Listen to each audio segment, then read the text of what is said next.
Latest chika, Don Bell, Jim Fiang Prancet, kabugan sa pakilig.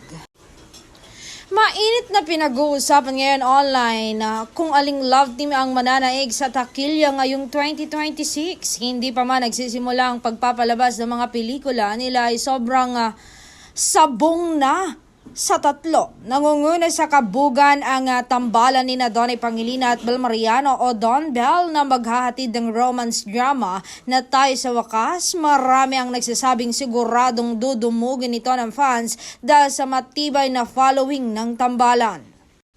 Hindi rin nagpapahuli ang bagong kinahuhumalingan ng fans na Jim Fiang, ang tambalan ni Jem Ibarra at Fiang Smith sa pelikulang Almost Us ay may kakaibang chemistry. Hindi rin papahuli sa pakilig ang Prancet ni Francine Diaz at Seth Fedelin. Ito ay sa pelikulang She Who Must Not Be Named. Tila magiging matindi ang labanan sa takilya ng tatlong love team na ito. Maraming netizen ang nagsasabing hindi lang kilig ang magiging puhunan ng mga pelikula, kundi pati ang lakas ng fandom na siguradong magpaparami ng manonood sa sinihan. Maraming netizen din ang nagsasabing sila raw ang bagong Katnel, Lizken at Jendine ng kanilang henerasyon. Siyempre, inulan ng komento mula sa mga netizen ang usaping ito. Yung panghuli, sure ako na lalangawin yan sa sinihan.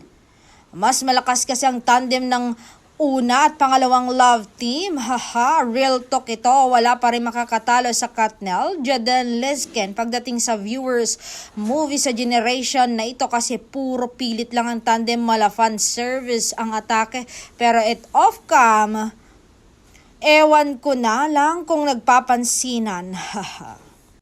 Hirit naman isa, Prancet is back after ng award-winning na successful MMFF. They're back again para magpakilig. Excited to see this new love team of ABS-CBN. Jim Fiang, ganda ng story nila sa PBB for sure. Mas maganda to sa first movie nila. Congratulations. Rooting for the success of your movies, Jim Fiang, Don Bell, and Prancet.